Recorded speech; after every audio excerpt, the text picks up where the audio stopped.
यूं ही नहीं ताज ताज बन जाता है। शिल्पकारों का हुनर और चुनिंदा संगमरमर ताज को नायाब बनाते हैं। कुछ ऐसे ही चुनिंदा जगहों से बस खास ही चुनकर लाता हूँ। कतरे कतरे को मैं हीरे सा परखता हूँ। यूं ही नहीं मैं रजनीगंधा बन जाता हूँ।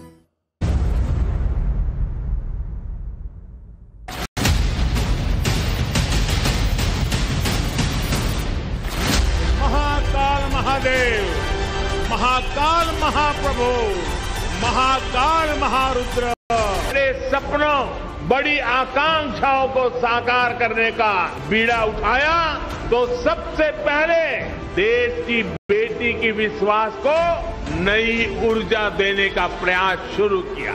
इसलिए हमने बेटी के जन्म से लेकर जीवन के चक्र में हर अवस्था में महिलाओं को सशक्त करने के लिए योजनाएं बनाई, अभियान चलाए।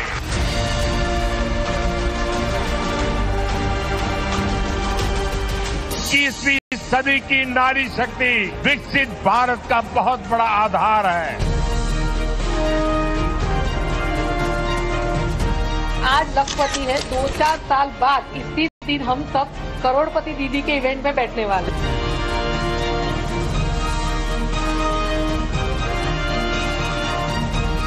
मेरा एक इंस्पिरेशन 1.4 बिलियन लोगों की सेवा, उनके एस्पिरेशन, उनकी आवश्यकता, जितनी मेहनत कर सकूं, जितना कर सकूं, मैं करने के मूड में हूं। आज भी मेरी ऊर्जा वही है जी। नमस्कार, पाठशाला की वीकेंड वाली एक्स्ट्रा क्लास में आप सभी का बहुत स्वागत। मैं हूं सुशांत सिन्हा।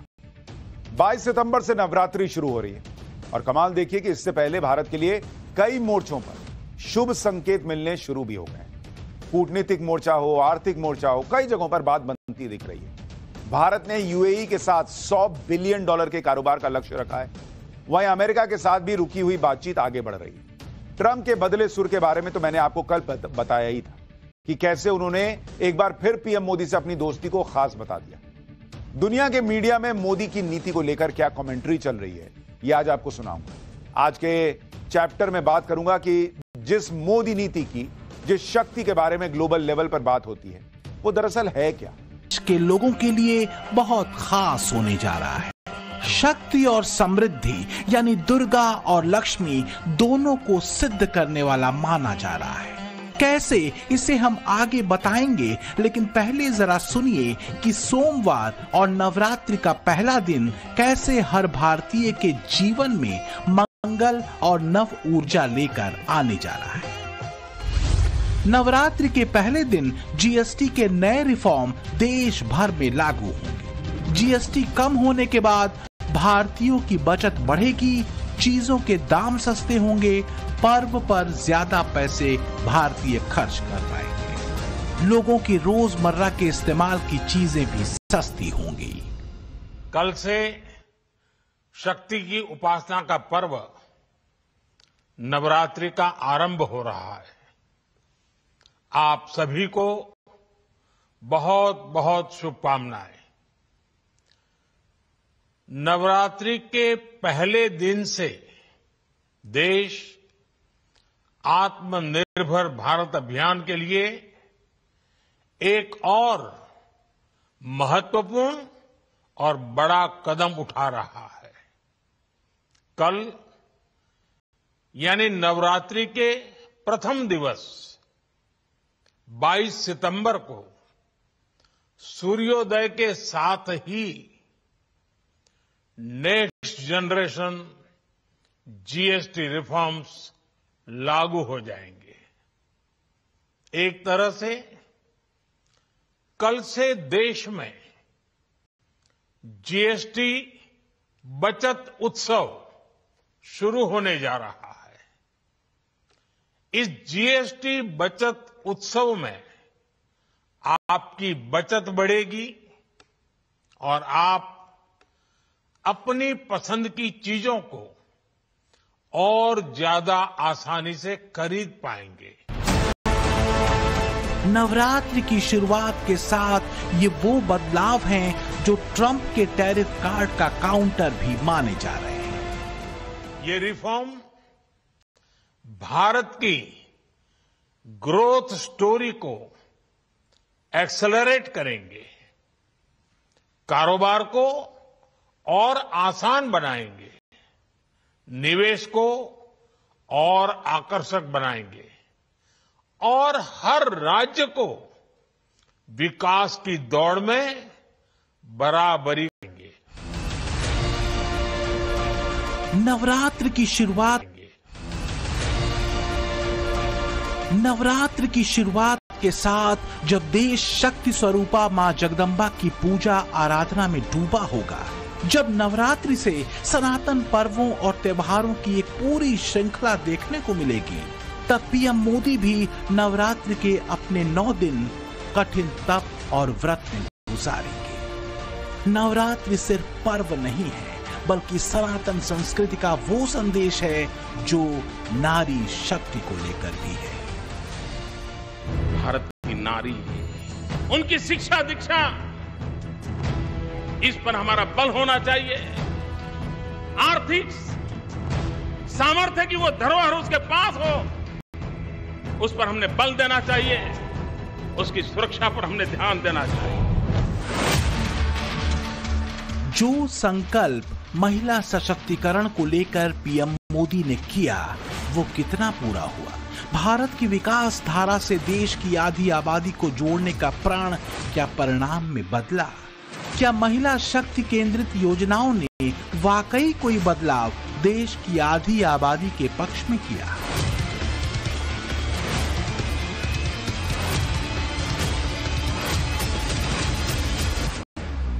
इसे समझने के लिए कुछ आंकड़े देखने जरूरी है, जो बताते हैं कि बीते वर्षों में बेटी बचाओ बेटी पढ़ाओ योजना से लेकर उज्ज्वला योजना और मुस्लिम महिलाओं को 3 तलाक से मुक्ति दिलाने वाले कानून तक कुल 28 ऐसी बड़ी योजनाएं और फैसले रहे जिसे पीएम मोदी ने पूरा किया, जिससे 20 करोड़ से ज्यादा महिलाओं, 5 करोड़ से ज्यादा स्कूली छात्राओं और 11 करोड़ से ज्यादा कामकाजी महिलाओं को लाभ पहुंचा है।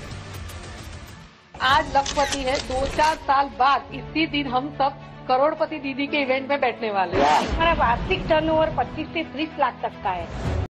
जो मेरा जो सपना है 3 करोड़ लखपति दीदी बनाना, तो मुझे लगता है आप लोग 5 करोड़ को पहुंचा देंगे। प्रॉमिस। कुछ इसी तरह का आत्मविश्वास देश की उन महिलाओं के भीतर आया है जो ग्रामीण परिवेश या फिर छोटे शहरों से आती, जो 2014 से पहले तक शिक्षा और रोजगार के बहुत छोटे दायरे में बंधी थी। तो आखिर ऐसा क्या हुआ कि 11 वर्षों में एक नारी वास्तव में शक्ति रूपा बनी? इसके पीछे वजह रही हैं वो योजनाएं जो महिलाओं के लिए केंद्र की तरफ से बनाई गई। मेरा हमेशा प्रयास रहा है कि माताओं बहनों का जीवन आसान बनाऊं, उनकी मुश्किलें कम करूं। स्वच्छ भारत अभियान के तहत बने करोड़ों शौचालय, उज्ज्वला योजना के जरिए दिए गए करोड़ों मुफ्त गैस कनेक्शन, घर घर पानी पहुंचाने के लिए जल जीवन मिशन, 5 लाख रुपए के तक मुफ्त इलाज की सुविधा देने की आयुष्मान योजना, इन सभी ने माताओं बहनों के जीवन की मुश्किलें कम की है।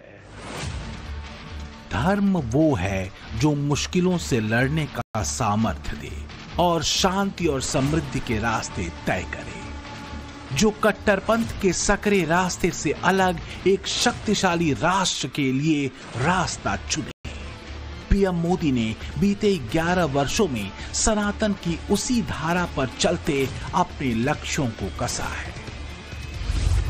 जिसमें वैश्विक मैत्री सूत्र है, सांस्कृतिक राष्ट्रवाद है, विकसित भारत का लक्ष्य है, युवाओं की शक्ति है, नारी सशक्तिकरण पर फोकस है और यही मोदी नीति के शक्ति सूत्र है। मिशन के माध्यम से जैविक खेती, नए पद्धति से सब्जी लगाने की ट्रेनिंग मिली। उससे माननीय प्रधानमंत्री जी मैं सब्जी उत्पादन और हल्दी उत्पादन का कार्य शुरू की। माननीय प्रधानमंत्री जी मैं उस 3 गतिविधियों से मेरा महीने की आमदनी 17 से 18 हजार रुपए है। और पैसे इतने सारे कमा रहे हो तो फिर इन पैसों का क्या करते हैं? जी माननीय प्रधानमंत्री जी, मैंने इस पैसे से अपने लिए सोना भी बनवाई। अपने हस्बैंड के लिए जो पहले साइकिल से हमको भी लेके जाते थे, ब्लॉक वहाँ जाना पड़ता था बैंक, तो साइकिल से जाते थे, उनके लिए 2 व्हीलर भी ली। आपके आने से इतना मैं खुश हूँ कि मैं 2 घंटे भी बताऊंगी तो बता ना पाऊंगी।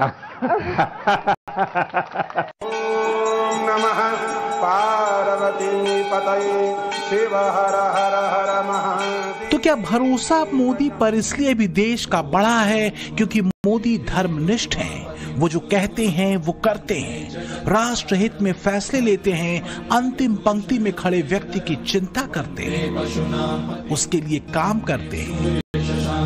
जो लोग पीएम मोदी के करीबी रहे हैं वो मोदी की शक्ति के पीछे उनके तप और संकल्प को बड़ा कारण बताते हैं। ये मेरा एक इंस्पिरेशन 1.4 बिलियन लोगों की सेवा, उनके एस्पिरेशन, उनकी आवश्यकता, जितनी मेहनत कर सकूं, जितना कर सकूं, मैं करने के मूड में हूं। आज भी मेरी ऊर्जा वही है। नवरात्रि पीएम मोदी के लिए भी विशेष रही है। ये वो समय होता है जब पीएम मोदी 9 दिनों का व्रत रखते हैं। तमाम व्यस्तताओं के बाद भी पिछले 45 साल से मोदी का ये व्रत अनवरत है। मोदी 9 दिनों का कठिन व्रत करते हैं, लेकिन इस दौरान ऊर्जा के स्तर में उनके अंदर कोई कमी नहीं दिखती। दिन भर वो सिर्फ नींबू पानी ही लेते हैं और शाम को हल्का फलाहार लेते हैं। जो कैपेबिलिटी है चीजों को एब्सॉर्ब करने की और रिस्पॉन्ड करने की, अनेक गुना बढ़ जाती है और मैं तो इसका अनुभवी हूं। दूसरा मेरा अनुभव है कि आपके विचार प्रवाह को ये बहुत ही शार्पनेस देते हैं। सनातन संस्कृति में ये माना जाता है कि आध्यात्मिकता ऊर्जा और आत्मबल दोनों देती है, संवेदनशीलता और गजब की संकल्प शक्ति देती है। पीएम मोदी चाहे देश में हो या वैश्विक मंच पर, वो अपना दमदार असर छोड़ते रहे हैं। हालांकि मोदी अपनी ऊर्जा को 140 करोड़ लोगों के आशीर्वाद से जोड़ते रहे हैं। वैश्विक मंच पर इसी धर्मनिष्ठ अप्रोच ने पीएम मोदी को एक भरोसेमंद लीडर के तौर पर स्थापित। ऐसी संवेदनशील इमेज के पीछे बड़ी वजह है वो फिलॉसफी जिसे उन्होंने अपनी नीति में अपनाया है, जो सनातन का दर्शन है, समानता की आवाज है, शक्ति के साथ करुणा और शांति की बात है। पीएम मोदी की नीति अनीति पर शक्ति के शौर्य को दिखाने की है, जैसे ऑपरेशन सिंदूर करके उन्होंने दिखाया। पाकिस्तान में आतंकियों का सफाया किया गया और जब पाकिस्तानी सेना ने जवाबी कार्रवाई की तो उसके ठिकानों को भी तबाह कर दिया गया। तो वहीं पीएम मोदी दुनिया को शांति और स्थिरता का संदेश भी देते हैं। इजराइल गाजा में शांति पर जोर देते हैं और रूस यूक्रेन युद्ध में भी वो शांति की बात दोहराते हैं। मानवता में विश्वास करने वाला हर व्यक्ति जब जानहानि होती है तब बहुत पीड़ित होता है, लेकिन उसमें भी जब मासूम बच्चों की कत्ल होती है, मासूम बच्चों को मरते हुए देखते हैं, तब हृदय छलनी हो जाता है और वो दर्द बहुत भयानक होता है। एक्सेलेंसी, एक मित्र के नाते मैंने हमेशा कहा है कि हमारी भावी पीढ़ी के उज्जवल भविष्य के लिए शांति सर्वाधिक आवश्यक है, लेकिन मैं ये भी जानता हूं कि युद्ध के मैदान में समाधान संभव नहीं होते। बम, बंदूक और गोलियों के बीच समाधान और शांति वार्ताएं सफल नहीं होती हैं और हमने वार्ता के माध्यम से। आप देखिए जरा कि अमेरिका के राष्ट्रपति डोनाल्ड ट्रंप ने 37 बार यह दावा किया कि भारत पाकिस्तान की जंग उन्होंने रुकवाई, उन्होंने सीज फायर कराया, लगे हाथों नोबेल पर दावेदारी भी पेश करवा दी। सोच रहे थे पीएम मोदी भी नोबेल के लिए उन्हें नॉमिनेट कर देंगे, लेकिन सारी ख्वाहिशें, सारे सपने धरे के धरे रहे। पीएम मोदी ने बड़े इत्मीनान से समझा दिया कि भाई पैर चादर के बाहर मत रखो, और ट्रंप को लाइन पर आना पड़ा। इसी तरह आप देखें कि देश के भीतर क्या हुआ। खास इकोसिस्टम वाले जो लोग 2024 के लोकसभा चुनावों के बाद मोदी को बतौर लीडर कमतर आंक रहे, उनको भी पलटकर जवाब देश की जनता ने कई राज्यों के विधानसभा चुनावों में दिया। अब खिसियाया हुआ इकोसिस्टम अटका है वोट चोरी वाले जुमले पर। राहुल गांधी तो देश की जनजी को उकसाने में भी लगे हैं, लेकिन बात भरोसे की है। तो क्या देश को मोदी नीति पर ही भरोसा है? यही भरोसा मोदी की शक्ति है। कुछ एक्सपर्ट कहते हैं कि पीएम मोदी की राजनीति की एक और अहम शक्ति है देश की आधी आबादी। तो क्या देश की आधी आबादी यानी महिला शक्ति को भरोसा पीएम मोदी की नीतियों पर है? एक सर्वे के मुताबिक 2024 के लोकसभा चुनावों में मोदी को देश भर में 36% महिलाओं ने वोट किया था, जो कांग्रेस को मिले महिला वोटों से करीब 10% ज्यादा था। इसके पीछे बड़ी वजह है पीएम मोदी की वो योजनाएं जो सीधे तौर पर देश की महिलाओं को फायदा पहुंचाती।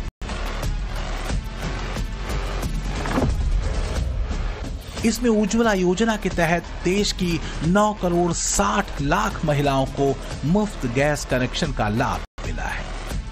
जन धन योजना के तहत 27 करोड़ महिलाओं का बैंक में खाता खुला है।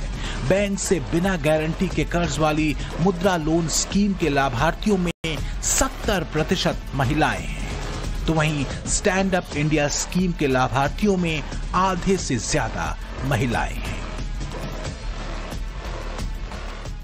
जो देश, जो समाज जितनी अधिक भागीदारी महिलाओं को देगा, उतना ही तेजी से ग्रो करेगा। भारत में आज विमेन लेड डेवलपमेंट का दौर है। हम इस पर बहुत फोकस कर रहे हैं और कोऑपरेटिव सेक्टर में भी महिलाओं को बड़ी भूमिका है। आज भारत के कोऑपरेटिव सेक्टर में 60% से ज्यादा भागीदारी महिलाओं की है। तो क्या देश में राजनीतिक लड़ाई दरअसल विजन बनाम कंफ्यूजन की है? क्योंकि अगर हर वर्ग के लिए अपना विजन मोदी रखते हैं तो ऐसा से लेकर टैरिफ वॉर तक एक सीधी और साफ लकीर पीएम मोदी ने खींची कि वो झुकते नहीं, चाहे स्थितियां कितनी भी चुनौती से भरी। लेकिन क्या यह संदेश अब दुनिया भी डिकोड कर रही है? 2014 के बाद जिस सनातन संस्कृति, वेद और विवेकानंद के दर्शन से पीएम मोदी ने दुनिया को जोड़ा, वो पहले कभी नहीं था। क्या किसी ने कभी कल्पना की थी कि दुनिया एक दिन योग दिवस मनाएगी?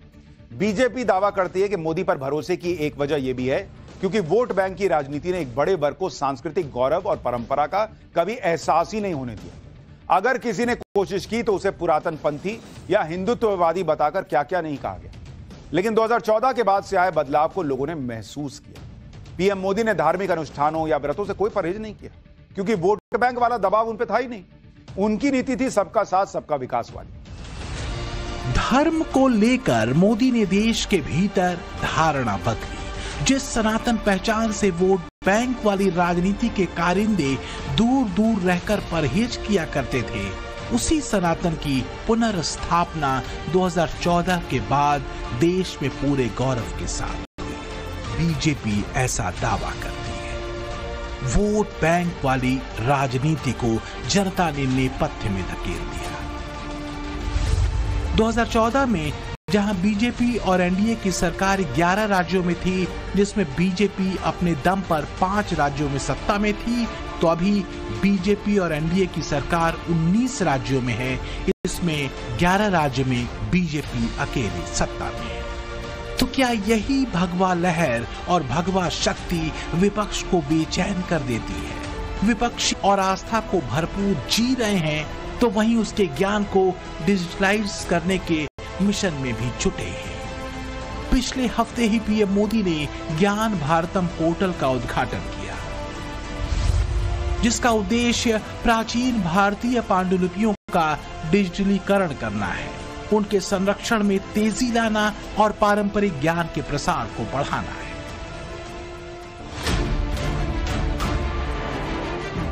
बीते 11 वर्षों में पूरब से पश्चिम और उत्तर से दक्षिण मोदी ने भारत की सनातन शक्ति के केंद्रों को जोड़ा है। इस बार पीएम मोदी नवरात्रि के पहले दिन अरुणाचल प्रदेश और त्रिपुरा पहुंच रहे हैं। त्रिपुरा में उनका दौरा खास होगा।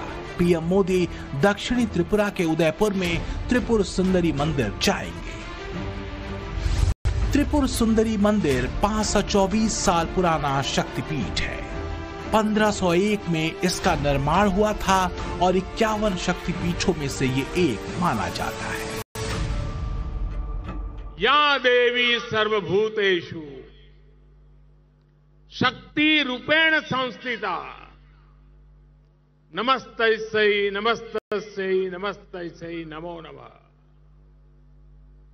जब पूजा पूर्ण होती है तो हम कहते हैं देहि सौभाग्य आरोग्यम देहि मे परमम सुखम रूपम देहि जयम देहि यशो देहि दिशो जहि।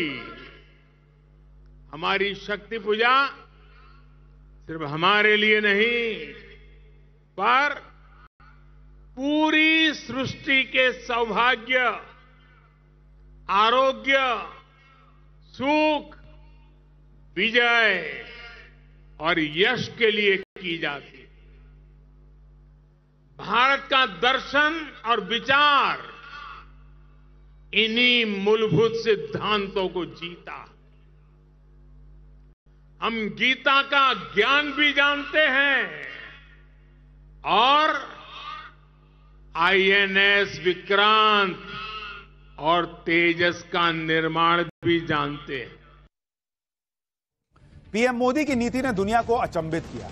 कुछ एक्सपर्ट तो कहते हैं कि मोदी नीति कमाल की बैलेंसिंग नीति है, जो हर उस देश के लिए है जो मित्र बनकर भारत से मिले। पीएम मोदी ने तो कई अंतर्राष्ट्रीय मंचों से यह बात कही है कि मित्रता ही भारत की पूंजी है और वसुधैव कुटुंबकम उसका संदेश। हाँ, लेकिन इसका मतलब यह नहीं है कि दूसरा देश ब्लैकमेलिंग पर उतर जाए, वो भारत को निर्देश देने लग जाए कि किससे दोस्ती करो किससे ना करो। अगर ऐसा होगा तो भारत अपने तरीके से जवाब देगा, कभी बोलकर, कभी चुप रहकर और कभी फोन ना उठाकर। ट्रंप वाला मामला तो याद ही होगा आपको कि भाई साहब फोन करते रहे, मोदी जी ने जवाब ही नहीं दिया। कर लो भैया तुम पाकिस्तान से सेटिंग गेट, आगे देखेंगे। आगे आप देख ही रहे हैं, व्हाइट हाउस से आवाज आ रही है Modi is my best friend. यह बात अभी भी देश के भीतर खास इकोसिस्टम वाले लोग समझ नहीं पा रहे कि मोदी से मुकाबला करना है तो काम करना पड़ेगा, लक्ष्य बनाने पड़ेंगे, उसे हासिल करना पड़ेगा। मोदी के एक हाथ में 2047 के भारत की तस्वीर है तो दूसरे हाथ में उसको हकीकत में बदलने का रोड मैप। और विपक्ष और उनके नेता के हाथ में क्या है? माइक और हर बार एक नया जुमला। जेन जी ज्यादा स्मार्ट है, वो देख रहा है भाई कि आप थोथा चना टाइप बिहेव भी कर रहे हैं। और सच यह है कि ये जेन जी भी मोदी की शक्ति है। मोदी के प्रशंसक और खासकर युवा कहते हैं कि पीएम मोदी 75 साल के युवा हैं। इसके पीछे एक बड़ी वजह वो विजन है जो सिर्फ आज के भारत के लिए नहीं है, बल्कि 2047 के भारत के लिए है। मोदी सपना आज के युवाओं के लिए तो देख ही रहे हैं, उनकी पीढ़ियों के भविष्य को सुरक्षित करने का संकल्प भी ले रहे हैं। तो क्या यही वजह है कि चुनाव में युवाओं का भरोसा पीएम मोदी पर होता रहा है? एक सर्वे बताता है कि 18 से 25 वर्ष के 39% युवाओं ने 2024 में मोदी को वोट किया। इसके साथ ही एनडीए को इसी ग्रुप के करीब 46% युवाओं ने वोट किया था। शक्ति तभी बेहतर होती है जब संतुलित हो। मोदी शक्ति साधना में लगे हैं, संकल्प बड़े हैं। सिद्धि तक पहुंचने के रास्ते भले लंबे हों, पर मोदी ने एक उम्मीद की लकीर पूरे भारत के लिए खींची है। ब्यूरो रिपोर्ट, टाइम्स नाउ, नव भारत।